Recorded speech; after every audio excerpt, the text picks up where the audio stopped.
gentlemen. I can't believe I'm having to shoot this video today, but I'm shooting it. Let's go talk about a couple things if we have to.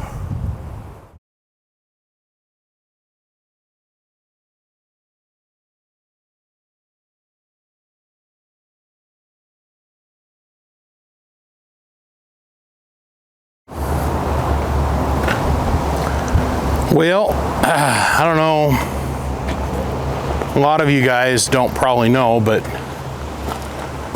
this truck, which has now been retired for the most part, we call her Putt Putt, but many other trucks like it for over 20 years, was my office on the daily. And I spent 21 and a half years of my life driving tow on an unbelievable professional level, doing many, many, many different things. And I'm here to tell you I've seen quite a few accidents. But today we're going to talk about one that hits a little bit closer to home. Now, you might just ask yourself, but VBI, why are we at a tow yard? And I'll tell you, we're at a tow yard out here on this windy day because I want to talk about what happened with this gal. I love this truck, love it. And the install I've done on this truck, the details matter to all of you, and they sure mattered the other day.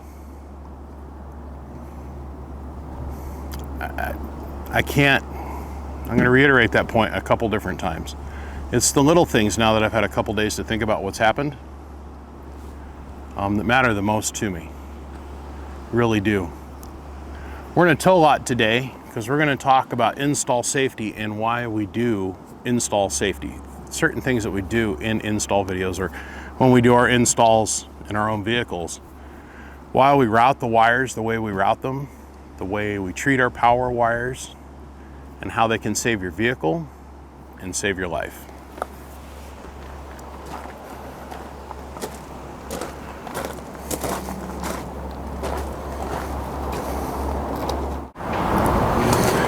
If you hear a engine getting run up, it's because we're right next to an engine repair shop that we're kind of partnered with. And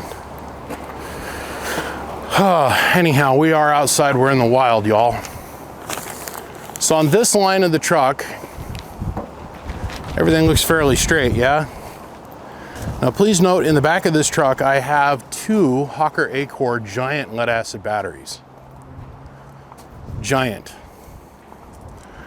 But from this line on the truck, everything looks okay, right? But now on this side, not so much. So what we're seeing here is an optical illusion. When we get here to the bed line, and we know this because we measured it, the front end of the truck is sitting over almost 8 inches this way. So if we look at the line down the edge of the bed, we'll see that the cab is this way. Now you got to ask yourself, but BBI, I thought you just did an install video on this truck a couple months ago. I did one a couple months ago. But if we go back in the timeline of things, I did a video called Tips and Tricks on the Install on Your Diesel or on your truck. And I showed how we ran all the power wires in this thing. And I explained the logic behind why we ran the power wires the way we did. It's the same way we ran the power wires in the Suburban video, which I know most of you guys watched. You know, last time I checked, I don't think that's the stock gap.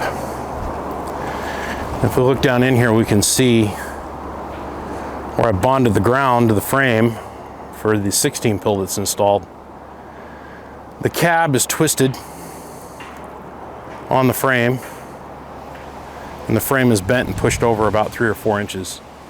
So yeah, this truck's a total, but what we're going to take away from this is learning lessons for all of you guys.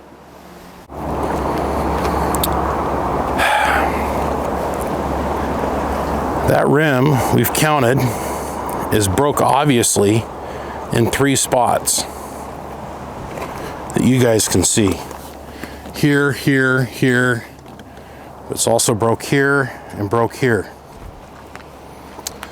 That's a pretty tough rim. That's a pretty tough rim.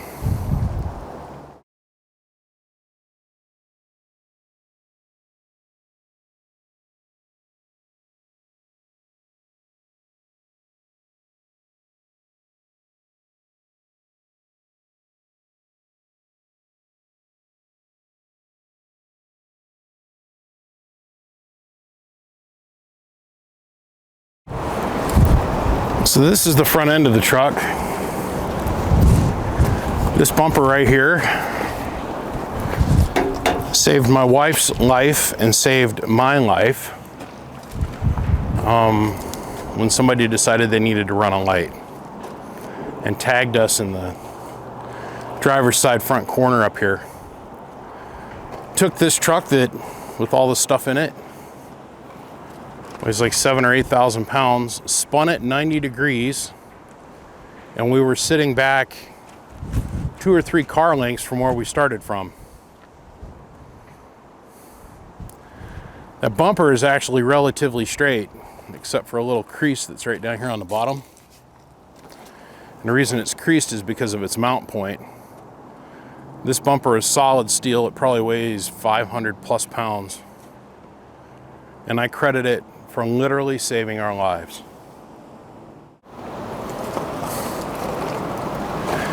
Yeah, it took a little bit of a hit. This part here is called the torsion key. This is the torsion key for my suspension out of this truck. This weighs 10 pounds, maybe. I found that 20 feet away, sitting on the road. We got hit so hard that either the torsion bar broke or the whole lock box underneath in the frame got blown out, and this thing came flying off for Jesus and God, going scooting on down the road. As all of you guys know, this is a diesel. This is a 6.6 LOY. It had 101-ish approximate thousand miles on it. I'm the third owner of it, and it's done. The motor is into the cab. The frame is into the motor. Blah, blah, blah.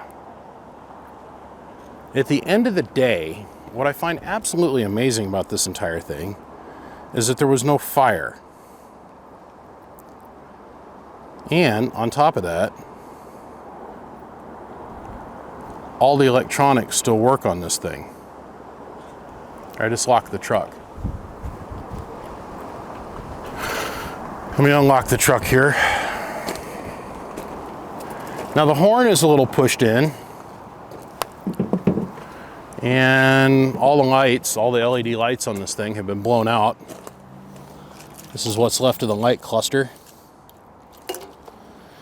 There's been no fire, okay? The power wires that come from the battery and from the alternator and whatnot underneath the hood, we put them through a protective lining. I know I said in one video once, it's not a matter of if, it's a matter of when. If your power wire that you have installed in your truck is not inside of a protective lining of some kind. This truck we used liquid-tight tubing. We used 1-inch gray liquid-tight tubing to run all the aught gauge runs from the front of this truck to the batteries in the back. If you don't have your power wires that go from front to back inside of a conduit, it's not a matter of if, it's a matter of when the insulation is going to rub through and the truck's going to catch on fire. So from this side of things, you can see how far that bumper is pushed over. I haven't sat down and done the math yet, but it's quite a few newtons of energy that got transferred. This blows my mind, this key. When we initially did the install video for this truck, and I'm talking the first one, not the most recent one that came out, I made a big fuss about how the power wire was run. And the reason we want to have the power wire run the way we did it in this truck, the way I did it in the Suburban, these are videos you guys have watched. And the reason that I stress to you and willing to shoot this video is hopefully this saves somebody's life, right? When you run your power wires, you're buying yourself time. Either it's going to be time to get out of the vehicle, time to get your loved ones out of the vehicle, time to get your dog out of the vehicle, time to get your inflated date out of the vehicle before there's a major problem. Major problem would be fire, right? The power wires for this come off a separate alternator. There's 2 alternators on this truck, as you all know, because I know you've all watched the 2 install videos on this truck. There's one for the alternator for the vehicle, and then an alternator for the radios and all that kind of stuff, stereo, that kind of thing. There are no batteries for this up here, so it's a fuseless run of wire. It's a 1/0 piece of cable, high strand count. It goes from the alternator here to the batteries that are in the bed of the truck. The batteries in the bed of the truck didn't move. I'll show you that here in a minute. They moved, but not very much. Battery securement is really big. A wood plywood box in the back of your guys' truck sitting there being held down by the weight of the batteries is not, nor will it ever be safe. I cannot tell you how many battery boxes I have seen in my travels in my life where the battery box, one, is not bolted to the vehicle in any way. It might have a drywall screw kind of hung through the box someplace going into the body of the Suburban, let's say. I mean, how hard is it to put a couple bolts on that thing? And the batteries aren't even bolted down. They're sitting in there floating around inside that wood box. I mean, that's just fire and death and brimstone all wrapped up underneath a blanket of frickin' stick it in your, and die. The backside, stick it in your backside and die. I can easily stick my fist between the bumper and the tire. I'm telling you, the whole front end of this truck has shifted over almost 8 inches. From the bed. Up here it's about 6.5. But the cab is torqued this direction. The truck is done, bottom line. And I don't mind, because I don't mind. The truck did its job. I mean, what are the odds that I'm going to be able to find another 2005, 2006, 4.5, 2500 LLY black with less than 100,000 miles on it and not a rust bucket? There's not a spot of rust on this truck. Pretty low. But we're going to try to find it. Running the power wire inside the frame, running the power wire inside the conduit matters. When we lifted the truck up to bring it here from the accident scene, I stuck my head on the flatbed, stuck it underneath the front end of this truck. The positive lead that comes from this alternator goes to the back is really freaking close, if not touching, the exhaust manifold on this side. So there's an exhaust manifold, a crossover pipe, and then the actual exhaust. Okay, on that side. Turbo, then exhaust, right? The power wires, the primary computer harness, and all that stuff are basically touching the exhaust pipe. So if it wouldn't have been through the liquid-tight, flexible conduit that's in this truck, that power wire would have melted through the hot exhaust, and we would have had a fire. Once again, like I said in the very first install video, it's not a matter of if, it's a matter of when that insulation on that wire is going to fail. That's why we put it inside of another liner of some kind. Your mind in a situation like this goes to a different place and you start thinking about different things. When I bought this truck, not a single airbag sensor on the front end of this truck was in place or installed. The guy that put the bumper on the front end of this truck, he not only disconnected, but he cut the wires that go to all the airbag sensors on this truck. Well, I went out and repurchased the sensors, found the spots on the harness where it had been clipped, got new plugs, soldered, heat shrinked, and installed new wires and new plugs and reinstalled the sensors. And then I paid, I don't remember what I paid, to the Chevy dealership to have them do an airbag service, which it passed. In my opinion, that's the best money I've ever spent. I single-handedly credit that. The decision to buy the sensors and to reinstall those kind of things, I credit with saving my wife's legs, my wife's chest, my wife's face, and my wife's arms from being damaged from this impact. Because you guys can see, just looking through the windshield, the airbag's obviously deployed. Everybody walked away. My wife and I walked away. The gal that caused this accident, she walked away. Her little dog she had with her, it walked away. But this right here is a miracle. It's a miracle, an absolute miracle, that the truck didn't catch on fire. I think you guys get where I'm going with this. If you run power wires from underneath your hood into your cab, you need to run them through the firewall and through a rubber grommet. I know it's hard, it sucks trying to find a place or find a grommet or get the wire to flow through the grommet to go into the cab. It's a little bit of a challenge, but it doesn't beat a fire. That slight inconvenience of actually getting the wire through the firewall does not overcome the inconvenience of your entire vehicle burning to the ground. So take your time, do it right. If you need to take a razor blade and maybe slice into the rubber boot because there's not quite enough water opening. So you've got your boot, and then you've got your opening for the wiring harness. If you cut out a little bit, you're okay. The main thing that's insulating you is that rubber that goes around the lip. And you'll see that on most of the major wire harnessing pass-throughs, the hole is about 3 times bigger than it needs to be. That's what they call a crumple zone. And the boot itself, when it gets to the edge, is about 4 times thicker than what it is where the wire passes through. Also, they've designed that so when the hole does get compressed, that's a whole bunch of extra padding to stop there being a cut, right? Well, you need to think the same way. I cringe when I see people that take power wires and come from their battery and then run them underneath the fender into the cab through the door and then close the door on the wires. Well, what happens when you get in an impact on this side of the truck? Pinches the wires and you have a fire. Oh, but I have a fuse on my shit.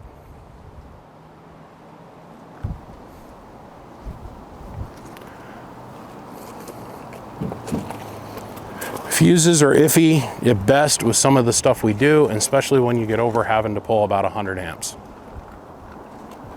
So you'll see that most of the subsystems in most of the trucks and the fuse panel, they're a little bit lower than that. If there is one fuse that's bigger than that or 2 fuses that are bigger than that, they're directly at the battery.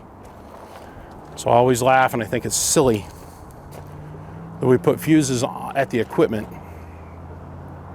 Put the fuse at the battery or at source of generation. I hope and pray that somebody can take away from this, install safety, and it causes them to slow down and think a little bit and go, do I really want to half-ass this? Or am I going to do it right? And hopefully they do it right. It's a miracle that nobody was hurt. Well, gentlemen, thanks for listening to me rant. Thanks for tuning in and following along. Thanks for leaving a comment or giving a thumbs up. It helps with the algorithm. I want to thank my Patreon supporters. They're really what keeps the channel going, honestly. It's a shame. I love this truck. I love the guy that owned it before me. He was one of my closest friends that I've ever had in my life. There's part of me that feels like I just lost him over again because now his truck is gone. But at the end of the day, my wife is fine. I'm okay. It's just stuff. And guess what? We were born with nothing. We're going to die with nothing. And the stuff in between can be replaced. Appreciate every single one of you guys. I'm going to go home and take some more Advil and a little bit more pain medication. My knee's all screwed up. My shoulder's all screwed up. I got bruises all the way across my belly from the seat belt. Got a couple bruised ribs from when the airbags went off my arm, flipped into my chest. But you know what? I don't care. My wife is fine. And it's all because of that bumper and airbag sensors and making sure I have my power wires run appropriately. I'll see you.